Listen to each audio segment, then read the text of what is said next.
الرحمن الرحیم یا ایہا الذین آمنوا کتب علیکم الصیام کما کتب علی الذین من قبلکم لعلکم تتقون صدق اللہ مولانا العظیم ان اللہ وملائکتہ یصلون علی النبی یا ایہا الذین آمنوا صلوا علیہ وسلموا تسلیما بلغ العلا بکمالہ کشف الدجا بجمالہ حسنت جمیع خصالہ۔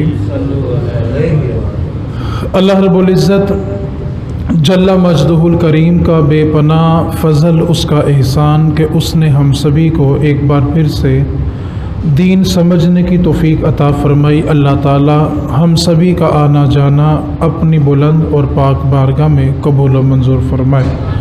مولا کریم ہم سبھی کو ماہ رمضان المبارک میں سانس لینے اور رمضان کی برکتیں سمیٹنے کی توفیق عطا فرمائے۔ اللہ رب العزت نے قرآن مجید میں ارشاد فرمایا، اے ایمان والو، تم پر روزے فرض کیے گئے ہیں جس طرح تم سے پہلی امتوں پہ فرض تھے۔ اور آیت کے آخری حصے میں روزہ رکھنے کا مقصد بیان فرمایا، لعلکم تتقون، تاکہ تم پرہیزگار بن جاؤ، متقی بن جاؤ۔ اب اللہ رب العزت کا قرآن اعلان کر رہا ہے کہ جو روزہ رکھتا ہے وہ متقی اور پرہیزگار بن جاتا ہے، اور قرآن وہ کتاب ہے لا ریب فیہ، جس میں شک کی گنجائش بھی نہیں ہے۔ اب اللہ کا قرآن یہ اعلان کر رہا ہے کہ جو روزہ رکھے گا وہ متقی بن جائے گا۔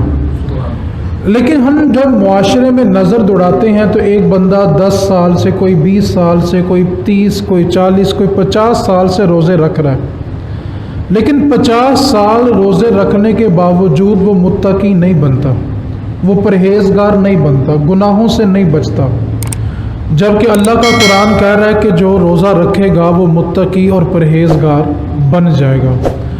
اب قرآن وہ ہے جس میں شک کی گنجائش بھی نہیں ہے، لیکن ہم جب معاشرے میں دیکھتے ہیں تو 50 سال مسلسل رمضان کے روزے رکھنے والا بھی متقی نہیں ہے، گناہوں سے بچتا نہیں ہے، نظر صاف نہیں ہے۔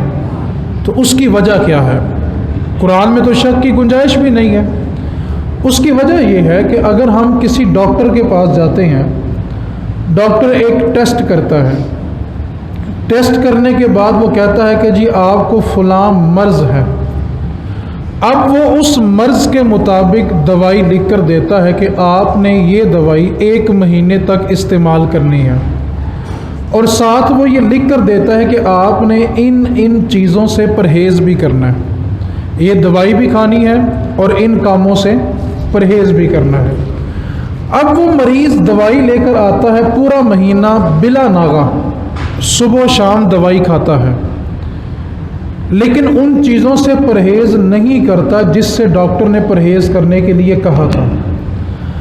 اب جب 1 مہینے کے بعد وہ دوبارہ رپورٹ کروائے گا، ٹیسٹ کروائے گا، تو کیا اس کا مرض ٹھیک ہو جائے گا؟ نہیں۔ ڈاکٹر میں شک نہیں ہے، اس نے جو دوا لکھ کر دی اس میں شک نہیں ہے، دوائی استعمال کرنے میں شک نہیں ہے، اس کی تاثیر میں شک نہیں ہے، لیکن مریض کو شفا اس لیے نہیں ملی کہ ڈاکٹر نے جن چیزوں سے پرہیز کرنے کے لیے کہا تھا اس نے ان کاموں سے پرہیز ہے۔ تو جو حالت اس کی مہینہ پہلے تھی وہی حالت مہینے کے، دوائی بھی کھائی لیکن اس نے پرہیز کیا۔ یہی حالت بندے مسلمان کی ہے، وہ 1 رمضان سے 30 رمضان تک روزے تو رکھتا ہے، لیکن جن کاموں سے رب نے باز رہنے کے لیے کہا تھا نا، اس نے وہ کام نہیں چھوڑے۔ اس لیے مسلمان کی جو حالت 1 رمضان کو ہوتی ہے وہی حالت اس کی 1 شوال کو بھی ہوتی ہے۔ روزے میں شک نہیں ہے، روزے کی تاثیر میں شک نہیں ہے، قرآن کے الفاظ میں شک نہیں ہے۔ اصل مسئلہ یہ تھا کہ ہم نے روزہ رکھا صرف پیٹ کا، نظر کا روزہ نہیں رکھا، زبان کا روزہ نہیں رکھا، ہاتھ پاؤں کا روزہ نہیں رکھا، اپنے خیالات وسوسوں کا روزہ نہیں رکھا۔ اس واسطے مسلمان کی جو حالت 1 رمضان کو ہوتی ہے، رمضان گزر جانے کے بعد بھی مسلمان اسی مقام پہ کھڑا ہوتا ہے۔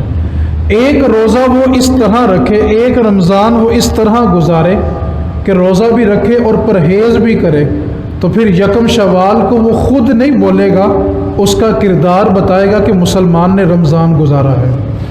اصل مسئلہ یہ ہے کہ ہم روزہ رکھتے ہیں صرف پیٹ کا، بھوکے رہنے کا اور پیاسے رہنے کا، جبکہ روزے کا مقصد یہ نہیں ہے۔ میرے نبی کریم صلی اللہ علیہ وآلہ وسلم نے فرمایا بہت سارے لوگ ایسے ہوتے ہیں جن کا روزہ پیٹ کی بھوک اور پیاس کے سوا کچھ نہیں ہوتا، اور بہت سارے لوگ ایسے ہوتے ہیں جن کی رات کی مشقت، رات کے نوافل، محنت کے سوا کچھ نہیں ہوتا۔ اس کی وجہ یہ ہے کہ وہ جب غیبت کرتے ہیں، چغلی کرتے ہیں، آنکھوں سے بے حیائی کرتے ہیں، جھوٹ بولتے ہیں، بد کلامی کرتے ہیں، تو اس کی وجہ سے ان کے روزوں اور تراویح کی تاثیر ختم ہو جاتی ہے۔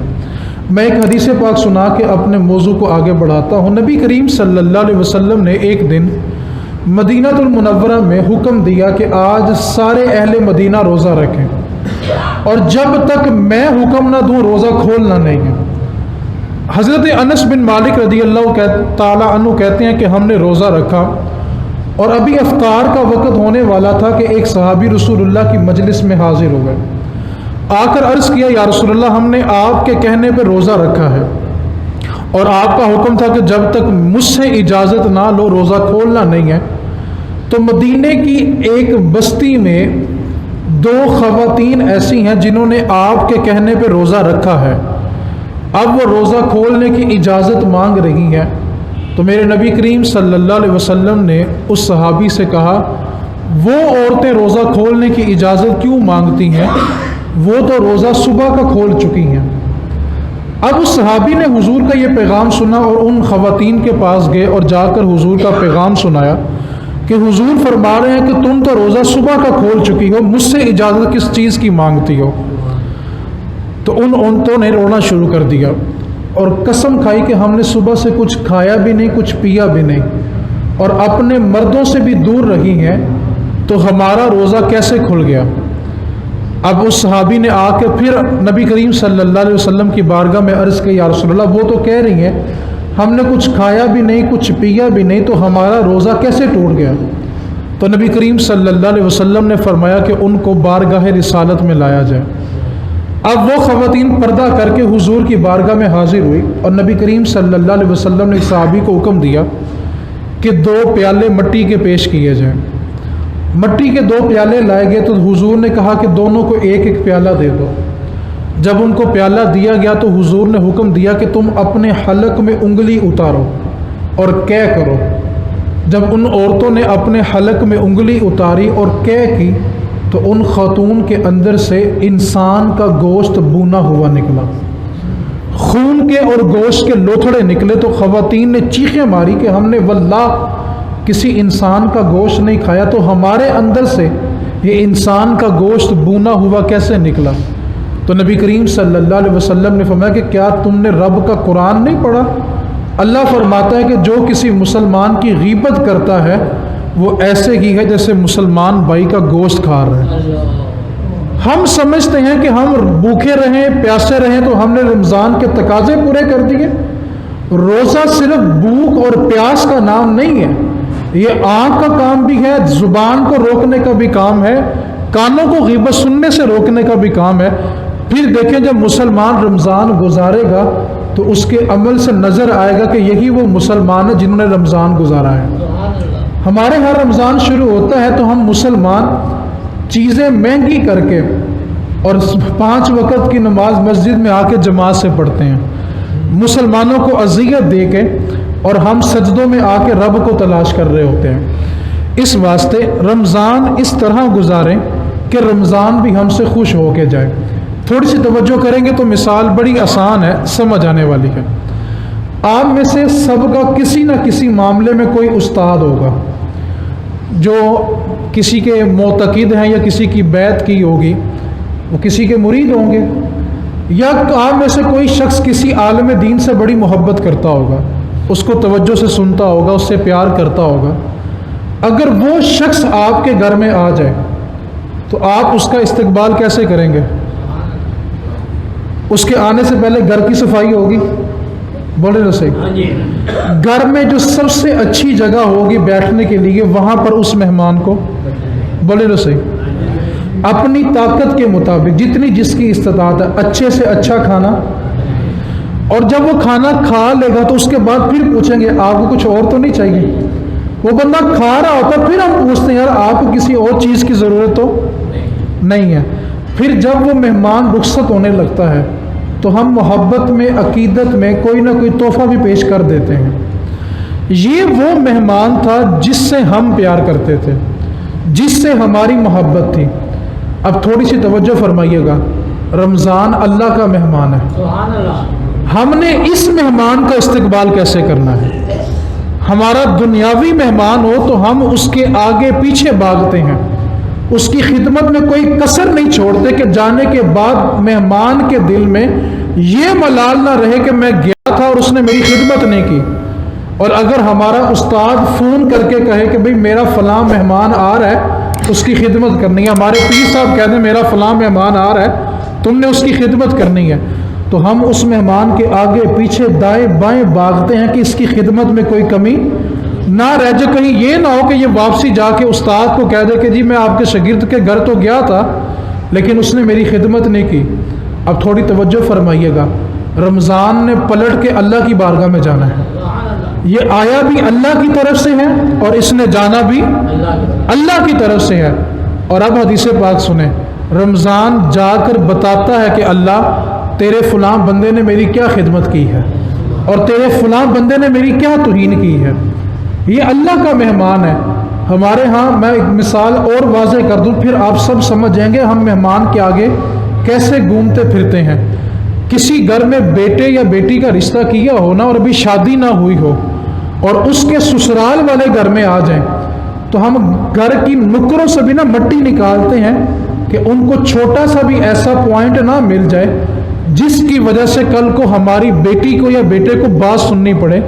تو ہم اس مہمان کے آگے پیچھے دائیں بائیں اس طرح گھومتے ہیں جیسے وقت کا وزیر اعظم پروٹوکول مانگ رہا ہوتا ہے، کیونکہ ہم نے وہاں بیٹا اور بیٹی دینا ہوتا ہے، تو ہم اس کی اتنی خدمت کرتے ہیں۔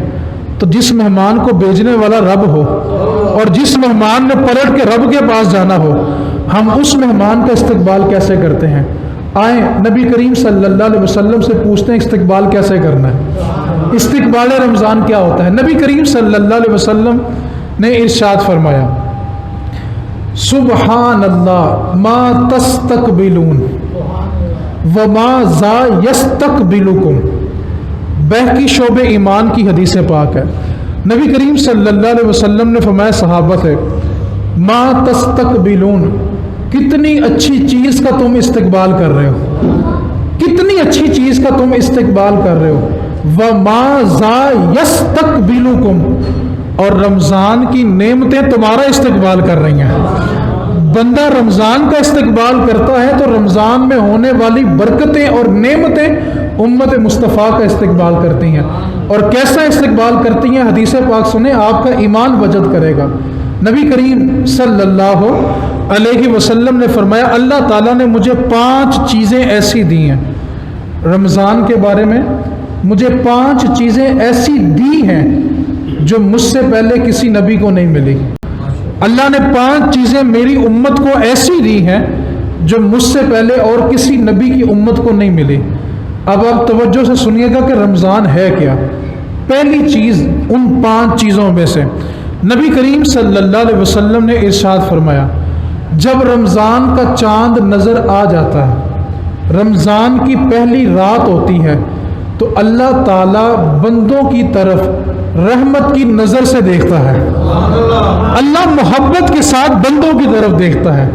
جب رمضان کا چاند طلوع ہو جائے، رمضان کی پہلی رات ہو، تو اللہ بندوں کی طرف رحمت کی نظر سے، ویسے تو اللہ ہر وقت دیکھتا ہے لیکن جب رمضان کی رات ہوتی ہے تو رب کی نظر میں رحمت ہوتی ہے۔ اب اگلے الفاظ سنیں، میرے نبی نے فرمایا، اور جس کو رب کی رحمت کی نظر ایک بار دیکھ لیتی ہے پھر اللہ اس کو کبھی عذاب ہی نہیں دیتا۔ یہ اللہ کی رحمت ہے۔ یہ ابھی رمضان آیا اور اس کی برکت ہے، ابھی روزے نہیں رکھے، تراویح نہیں پڑھی، قرآن نہیں پڑھا، زکوٰۃ نہیں دی، یہ صرف رمضان کا چاند نظر آیا تو رب کی اتنی رحمت ہے، جس کو ایک بار دیکھ لیتی ہے تو پھر اس کو کبھی عذاب دوسری چیز میرے نبی نے فرمایا، اب جب حضور نے یہ حدیث بیان کی تھی اس وقت صحابہ ابو بکر تھے، عمر فاروق تھے، عثمان غنی تھے، مولا علی تھے، سعد تھے، سعید تھے، طلحہ تھے، زبیر تھے۔ اب حضور نے حدیث بیان کی کہ میرے نبی کریم صلی اللہ علیہ وسلم نے فرمایا کہ جب روزے دار افطار سے کچھ دیر پہلے، پچھلا ٹائم جو ہوتا ہے نا، اس کے منہ سے جو خوشبو آتی ہے اللہ تعالیٰ کو وہ کستوری سے زیادہ پسند ہے۔ اب یہ ان کے چہرے تھے جن کو ابو بکر و عمر، عثمان و علی کہا جاتا ہے، لیکن یہ حدیث ان کے لیے نہیں ہے، یہ حدیث ہمارے لیے بھی ہے۔ یار بندہ بھوکا ہو تو اس کے معدے سے جو بو آتی ہے بعض اوقات سامنے والا بندہ پسند نہیں کرتا، لیکن جب وہی بندہ روزہ رکھ کے بیٹھا ہو تو پھر اللہ تعالیٰ کو وہ کستوری سے زیادہ پسند آتی ہے کہ میرا بندہ میری خاطر بھوکا اور پیاسا ہے۔ دین اسلام میں جتنی بھی عبادات ہیں نا، جب آپ کرتے ہیں تو دوسرے کو پتہ ہوتا ہے۔ آپ نماز پڑھیں گے تو سامنے والا دیکھے گا، کہے گا یہ نماز پڑھ رہا ہے۔ آپ زکوٰۃ دیں گے تو جس کو دیں گے پتہ ہے یہ زکوٰۃ دے رہا ہے۔ حج کر رہے ہیں، لوگوں کو پتہ ہے کہ یہ بندہ حج کر رہا ہے۔ نفل پڑھیں گے تو لوگوں کو پتہ ہے۔ ایک عبادت روزہ ایسی عبادت ہے جس کا صرف بندے کو پتہ ہوتا ہے یا رب کو پتہ ہوتا ہے، سامنے والے کو پتہ ہی نہیں ہے کہ اس کا روزہ ہے بھی یا کہ نہیں ہے۔ یہ اللہ نے اس طرح کی عبادت رکھی، اور پھر اس عبادت پہ اجر کیا رکھا کہ بندے سن، روزہ میرے لیے ہے اور میں ہی اس کی جزا ہوں۔ بندہ نیکیاں کرتا ہے تو اس کی جزا جنت ملتی ہے، لیکن بندہ روزہ رکھے تو اس کی جزا میں رب مل جاتا ہے۔ روزے کی جزا رب کی ذات ہے۔ اور تیسری چیز میرے نبی نے فرمایا، جو بندہ رمضان کا روزہ رکھتا ہے اللہ کے فرشتے دن رات اس بندے کی بخشش کی دعائیں مانگتے ہیں کہ اللہ تو اس کو بخش دے، اللہ تو اس کو بخش دے۔ اور چوتھی بات میرے نبی نے فرمایا، اللہ تعالیٰ جنت کو ہر روز سنوارتا ہے، حکم دیتا ہے جنت کو کہ سنور جا، یہ میرے بندے بھوکے اور پیاسے ہیں، یہ دنیا کی مشقت سے جب میرے پاس آئیں گے تو جنت ان کے لیے سنوری ہوئی ملے گی۔ اللہ روزے دار کے لیے جنت کو سجاتا ہے۔ اور پانچویں بات میرے نبی نے فرمایا کہ جب رمضان کی آخری رات ہوتی ہے تو رمضان کے پورے مہینے میں جتنے لوگوں کی بخشش ہوئی ہوتی ہے اللہ چاند رات کو اتنے لوگوں کی بخشش اور فرما دیتا ہے۔ اب رمضان کا جو مہینہ ہمارے پاس آنے والا ہے، میرے نبی نے فرمایا کہ روزہ دار جب روزہ رکھتا ہے نا تو جو دریا میں مچھلیاں ہوتی ہیں نا، دریا کی مچھلیاں اس کے لیے بخشش مانگتی ہیں کہ اللہ اس بندے نے روزہ رکھا ہوا ہے، اس کی بخشش فرما دے۔ نبی کریم صلی اللہ علیہ وسلم نے ارشاد فرمایا، اب وہ باتیں ہیں جو ہمارے عمل پہ ڈیپینڈ کرتی ہیں۔ میرے نبی نے فرمایا کہ اگر بندہ رمضان کا ایک روزہ بغیر کسی وجہ کے چھوڑ دے، پھر وہ ساری زندگی بھی روزے رکھے تو اس کو رمضان کے روزے کا ثواب نہیں ملنا۔ آج ہمارے ہاں صحت بھی ہوتی ہے، جوانی بھی ہوتی ہے، طاقت بھی ہوتی ہے، لیکن اس کے باوجود روزے چھوڑ دیتے ہیں۔ اور حیرت ہوتی ہے ان لوگوں پہ جن کی شوگر سارا سال تیز نہیں ہوتی، جن کا بلڈ پریشر سارا سال نہیں چڑھتا۔ آپ ان کو سارا سال شادیوں پہ یا کسی دعوت میں دیکھیں تو بندہ کہہ ہی نہیں سکتا کہ یہ سامنے جو بندہ بیٹھ کے روٹی کھا رہا ہے اس کو شوگر بھی ہے، اس کو بلڈ پریشر بھی ہے، یہ ہارٹ کا پیشنٹ بھی ہے۔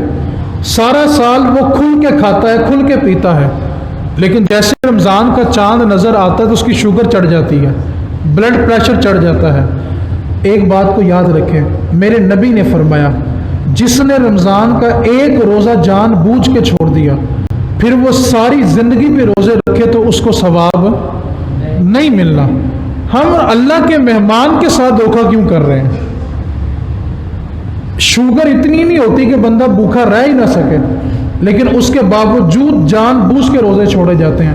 اور افسوس ان لوگوں پہ ہوتا ہے بھی رمضان کا چاند نظر نہیں نہ آیا تو لوگوں کے ٹیلی فون شروع ہو جاتے ہیں، جی وہ علامہ صاحب یہ بتائیں گا کہ روزوں کا فدیہ کتنا بنتا ہے؟ فدیہ بھلا کن لوگوں کے لیے ہوتا ہے؟ جن کو ساری زندگی اپنی بیماری سے شفا کی امید نہ ہو، جیسے برین ٹیومر ہے، بلڈ کینسر ہے، یا بہت بوڑھا شخص ہے، اب بوڑھے نے مزید بوڑھا ہی ہونا ہے، واپس جوانی میں نہیں آنا۔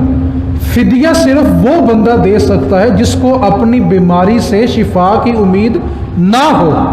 ایک بندے کو بخار ہے، چھوٹی سی شوگر ہے، اس کو پتہ ہے کہ سردی کے جب دن آئیں گے، دن چھوٹے ہو جائیں گے، میں روزہ رکھ سکتا ہوں، تو وہ فدیہ دے گا تو وہ قابل قبول نہیں ہے۔ پہلے شریعت نے کہا ہے کہ اگر تم بیمار ہو تو شفا یابی کا انتظار کرو اور بعد کے دنوں میں قضا کرو۔ شریعت میں قضا کرنے کا حکم ہے۔ فدیہ صرف اس بندے کے لیے ہوتا ہے جس نے کبھی شفا یاب ہونا ہی نہیں ہے۔ اب برین ٹیومر ایک ایسا مرض ہے کہ ڈاکٹروں کی سمجھ سے بالا تر ہے۔ بلڈ کینسر ایک ایسا مرض ہے جس کی ساری زندگی اس کے ساتھ گزرنی ہوتی ہے۔ یا بہت بوڑھا شخص، آج تو 35 سال کا بندہ بھی بوڑھا ہوتا ہے، اس کی بات نہیں ہو رہی۔ یہ 70 75 80 سال کا بابا جو بھوکا نہیں رہ سکتا، اس کی بات ہو رہی ہے۔ اب اس نے مزید بوڑھا ہونا ہے، اس نے جوانی کی طرف نہیں آنا، وہ بندہ فدیہ دے سکتا ہے۔ یہاں پہ ذرا سی شوگر ہوتی ہے اور وہ فدیہ دینے کے لیے تیار ہو جاتے ہیں۔ خدا کے واسطے رمضان کے ساتھ ایسا نہ کریں۔ آخری 2 باتیں جو آج کی نشست کا خلاصہ ہے۔ ابھی رمضان شروع ہوگا تو میڈیا کے اوپر رمضان ٹرانسمیشن شروع ہو جاتی ہے۔ آپ کو خدا کا واسطہ دے کے کہتے ہیں یار اپنا ایمان ان سے بچا لیں۔ سارا سال جو ناچ ناچ کے فرش توڑ دیتے ہیں، وہ رمضان آتے ہی ہمیں دین سکھانا شروع کر دیتے ہیں۔ مذہب ابھی اتنا بانج نہیں ہوا کہ گویے قسم کے لوگ آ کے ہمیں دین سکھائیں گے۔ میرے نبی کا دین ابھی اتنا بانج نہیں ہوا کہ مراسی آ کے ہمیں دین سکھائیں گے۔ سارا سال جو میڈیا کے اوپر بے حیائی کا پرچم اٹھا کے گھومتے پھرتے ہیں، جیسے رمضان آتا وہ آ کے ہمیں دین سکھانا شروع کر دیتے ہیں۔ 3 رمضان کو سیدہ خاتون جنت رضی اللہ تعالی عنہا کا یوم وصال ہے۔ اب تھوڑی توجہ کریں گے تو آپ کو میری بات سمجھ آئے گی۔ میڈیا کے اوپر پروگرام ہو رہا ہوتا ہے یہ خاتون جنت کا پردہ، اور جو پروگرام کر رہے ہوتے ہیں وہ بغیر پردے کے بیٹھے ہوتے ہیں۔ اور افسوس ان مولویوں پہ ہے، ان علماء پہ ہے، ان نعت خانوں پہ ہے، ان قراء حضرات سے ہے جو ایسے لوگوں کے سامنے بیٹھ کے دین بیان کرتے ہیں۔ ہم نے تو قرآن میں یہ نہیں پڑھا تھا کہ تم عورت کے سامنے بیٹھ کے دین بیان کرو۔ اعلیٰ حضرت امام اہل سنت فرماتے ہیں مرد کے لیے یہ جائز ہی نہیں ہے کہ وہ عورت سے میلاد بھی سن لے۔ مرد کے لیے یہ بھی جائز نہیں ہے کہ وہ عورت کی نہ سنے بیٹھ کے۔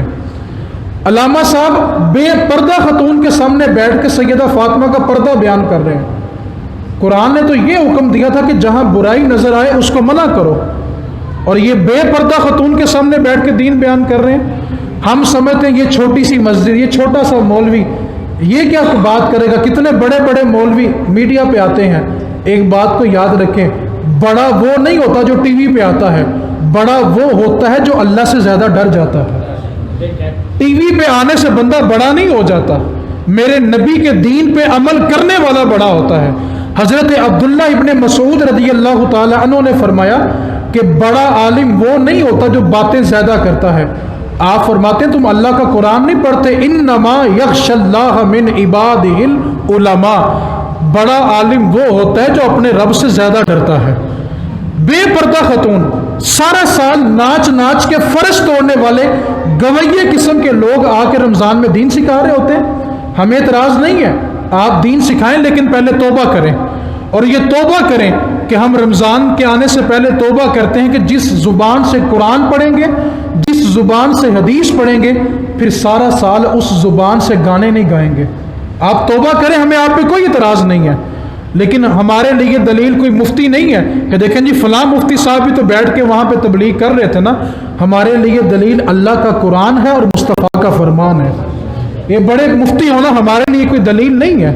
حضرت فضیل بن عیاض رضی اللہ تعالیٰ عنہ اللہ کے بڑے مقرب ولی گزرے ہیں، یہ توبہ کرنے سے پہلے ڈاکو ہوا کرتے تھے، اور فضیل بن عیاض فرماتے جب میں نے توبہ کی تو پھر ایسی توبہ کی کہ جس کا میں نے مال لوٹا تھا سارا واپس کیا، اور اگر مال نہیں بچا تو میں نے پھر لوگوں کی جا کے بھینسیں بھی دھوئی ہیں اور اس کا مال پورا کیا کہ میں نے تیرا مال لوٹا ہوا ہے۔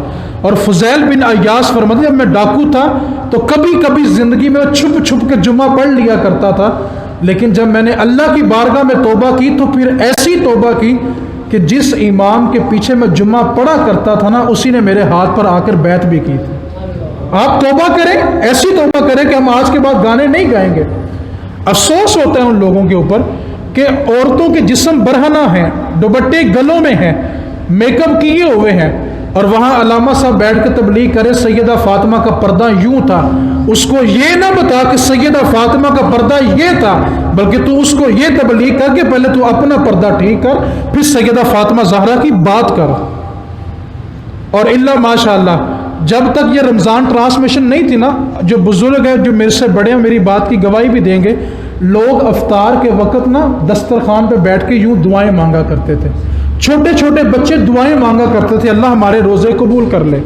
اور جب رمضان ٹرانسمیشن آ گئی تو ہماری نظریں ٹی وی نے چھین لی، اور جب تک یہ جیتو پاکستان انعام گر نہیں تھے تب تک نمازی تراویح میں زیادہ ہوتے تھے، اور جب یہ کھیل کے شو لگ گئے، رمضان میں انعامات بانٹنا شروع کر دیے گئے، تو پھر ہماری عوام نے تراویح کو چھوڑا اور ٹی وی کے آگے براجمان ہو گئے۔ خدا کے واسطے رمضان کی اتنی بے قدری نہ کرو، یہ اللہ کا مہمان ہے اور اس نے پلٹ کے اللہ کی طرف جانا ہے۔ اس واسطے آپ کچھ لوگ یہ کہتے ہیں جی وقت نہیں گزر رہا تھا تو ہم نے ٹی وی دیکھ لیا۔ یار ہم تو رمضان گزرنے کے بعد حسرت کرتے ہیں کہ ہمارا یہ بھی کام رہ گیا، یہ بھی کام رہ گیا۔ آپ کا ٹائم کیوں نہیں گزرتا؟ پھر کچھ لوگ کہتے ہیں جی ہم خبریں سن رہے تھے۔ بھائی سارا سال خبریں آپ کے سننے سے کون سا انقلاب آ گیا؟ آپ نے خبریں سن کے جو چوکوں میں بیٹھ کے تجزیے کیے تھے، تبصرے کیے تھے، اس سے مہنگائی کم ہو گئی ہے؟ آپ کی خبریں سننے سے کیا ملک میں انقلاب آ گیا؟ آپ کے تجزیے کرنے سے، تبصرے کرنے سے کیا ملک کے حالات ٹھیک ہو گئے ہیں؟ او میرے بھائی خدا کا واسطہ ہے ان سے اپنی جان چھڑاؤ یار، اللہ کی عبادت کی طرف آؤ۔ لوگ کہتے ہیں جی ٹائم نہیں گزر رہا، کیا آپ نے سارا قرآن پڑھ لیا جو آپ کا ٹائم نہیں گزر رہا؟ کیا ہم نے نماز پڑھنا سیکھ لیا؟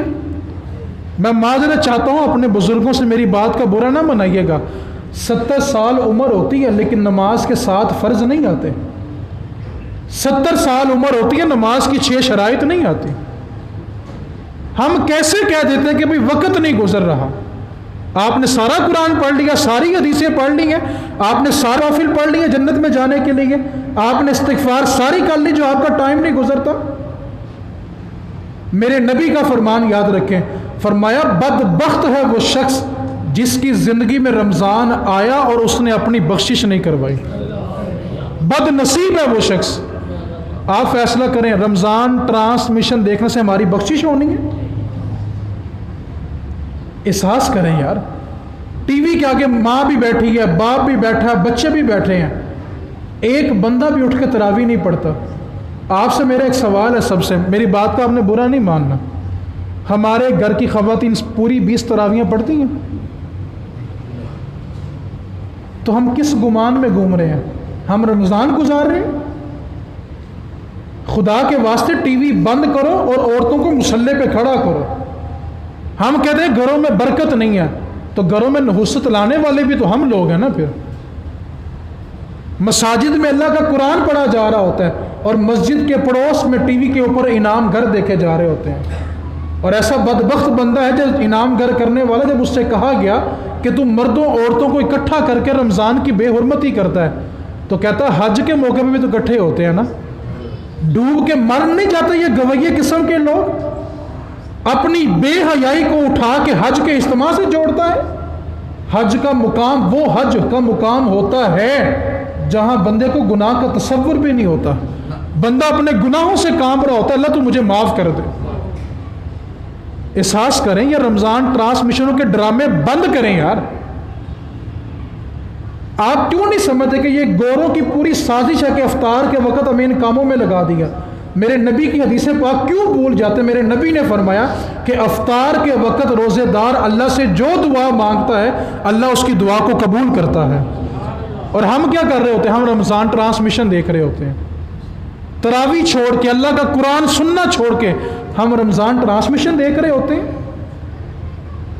کیا ہم نے کبھی اپنی مسجد میں آ کے اپنے مسجد کے امام سے نماز پڑھنا سیکھی ہے؟ اور گویوں کے سامنے، مراسیوں کے سامنے بیٹھ کے ہم دین سیکھ رہے ہوتے ہیں، جنہوں نے باقی پھر پورا سال ناچ ناچ کے فرض توڑنے ہیں۔ سارا سال تو بڑی بات کی بات ہے، آپ رمضان میں ان کا لباس دیکھیں تو حیا آتی ہے، رمضان میں ان کا لباس دیکھیں تو شرم آتی ہے، اور افسوس علماء پر بھی ہے جو ان کے سامنے بیٹھ کے دین کی باتیں کرتے اور ان کو برائی کا منع کرنے کا حکم نہیں دیتے۔ اور پھر اس سے اگلا لمحہ فکریہ، جب یہ رمضان ٹرانسمیشن مکمل ہو جاتی ہے تو علامہ صاحب کھڑے ہوتے ہیں، ساتھ بے پردہ خواتین کھڑی ہوتی ہیں، تصویریں اتار کے سوشل میڈیا پہ لگائی جا رہی ہیں، جی فلاں علامہ صاحب نے فلاں ٹی وی کے اوپر رمضان کا پروگرام کیا ہے۔ حدیث پاک سنیں، میرے نبی نے فرمایا قیامت کا دن ہوگا، اللہ ایک حاجی کو بلائے گا، اللہ کی بارگاہ میں کھڑا ہوگا حاجی کہے گا اللہ میں نے حج کیا، اللہ فرمائے گا تو نے اس لیے کیا تھا کہ لوگ تجھے حاجی کہیں، لوگوں نے تجھے کہہ دیا، آج تیرے رب کے پاس تیرے لیے کچھ نہیں ہے۔ پھر ایک شہید کو بلایا جائے گا، مالک میں تیری بارگاہ میں شہید ہوا، رب فرمائے گا تو اس لیے ہوا کہ لوگ تجھے شہید کہیں، وہ لوگوں نے تجھے کہہ دیا آج میرے پاس کچھ نہیں ہے۔ پھر تیسرے نمبر پہ میرے نبی نے فرمایا کہ ایک عالم دین کو بلایا جائے گا اور کہے گا اللہ میں نے تیرے دین کی تبلیغ کی، رب فرمائے گا تو نے اس لیے کہ تیری شہرت ہو، لوگ تجھے علامہ صاحب کہیں، لوگ تجھے مفتی صاحب کہیں، وہ لوگوں نے تجھے کہہ دیا آج تیرے رب کے پاس تیرے لیے کچھ نہیں ہے۔ صوفیاء فرماتے ہیں اگر ساری نعمتیں ملنا شروع ہو جائیں تو کبھی کبھی یہ بھی غور کیا کرو کہ صرف دنیا کے لیے تو نہیں ہے۔ اس واسطے خدا کا واسطہ دے کے کہتا ہوں کہ اس ٹرانسمیشن سے اپنی جان چھڑا لیں، اپنے بچوں کی جان چھڑائیں، اپنے گھر والوں کی جان چھڑائیں اور ان کو لا کر مصلی پہ کھڑا کریں اور ان کو یہ بتائیں کہ ہم نے اس رمضان میں اپنی بخشش کروانی ہے۔ کیوں؟ میرے نبی نے فرمایا جس نے رمضان پایا اور اس نے اپنی بخشش نہیں کروائی بڑا بد نصیب ہے، بڑا بدبخت ہے وہ انسان۔ خدا کے واسطے اپنے آپ کو اس ڈرامے بازیوں سے بچائیں، یہ مذہب کے رکھوالے نہیں ہیں یار، سارا سال ٹی ویوں پہ کفر بکتے ہیں اور رمضان میں آ کے آپ کو دین سکھاتے ہیں۔ احساس کریں دین کے نمائندے یوں نہیں ہوا کرتے، ٹھیک ہے؟ آپ عہد کریں کہ ہم نہیں دیکھیں گے، بولیں تو صحیح آپ۔ ایک نسخہ میں آپ کو بتا رہا ہوں، اگر صرف آپ اس رمضان میں صرف اور صرف آپ اپنی نماز بھی درست کر لیں تو سمجھیں آپ نے رمضان کا مزہ پا لیا۔ آپ نیت کریں کہ میں نے نماز سیکھنی ہے، میں کسی کا نام نہیں لے رہا، کسی سے ہاتھ نہیں اٹھوا رہا، لیکن ہم سب جانتے ہیں، اپنا گرے باندھ پکڑے، ہم جانتے ہیں نا کہ ہمیں نماز کے 7 فرض نہیں آتے، ہم جانتے ہیں نا کہ نماز کی 6 شرائط نہیں آتی، ہم جانتے ہیں نا کہ نماز میں کون سی چیزیں واجب ہیں ہمیں نہیں آتی، ہم جانتے ہیں نا کہ کن چیزوں سے نماز ٹوٹ جاتی ہے، ہم جانتے ہیں، ہمیں نہیں پتہ۔ خدا کے واسطے اس رمضان میں صرف نماز بھی سیکھ لیں گے نا تو خدا کی قسم رمضان آپ سے خوش ہو کے جائے گا۔ جہاں سے میں نے گفتگو شروع کی تھی وہیں پہ ختم کر رہا ہوں کہ ہمارا مہمان آئے تو ہم اس کے آگے پیچھے دائیں بائیں گھومتے ہیں کہ اس کی خدمت میں کمی نہ رہ جائے اور مہمان جا کر یہ نہ کہے کہ میری خدمت نہیں ہوئی۔ یہ رمضان اللہ کا مہمان آ رہا ہے اور اس نے پلٹ کے اللہ کی بارگاہ میں جانا ہے، تو رمضان کو اتنا خوش کر کے بھیجیں کہ رمضان جا کے کہے اللہ تیرے بندوں نے مجھے خوش کر دیا ہے۔ رمضان کو خوش کر کے بھیجیں، جھوٹ چھوڑیں، غیبت چھوڑیں، چغلی چھوڑیں، لیگ پولنگ چھوڑیں، ٹانگیں کھینچنی چھوڑیں یار۔ رمضان کا اثر پھر دیکھیں چہروں پہ نظر آتا ہے کہ نہیں آتا۔ اس واسطے دوائی بھی کھانی ہے اور ساتھ ساتھ پرہیز بھی کرنا ہے، پھر روزوں کا اثر آپ کے چہروں پہ نظر آئے گا۔ اللہ کریم کی بارگاہ میں دعا ہے اللہ تعالی ہم سب کو ماہ صیام کا ادب اور احترام کر کے روزے رکھنے کی اور اس کو خوش رخصت کرنے کی توفیق عطا فرمائے۔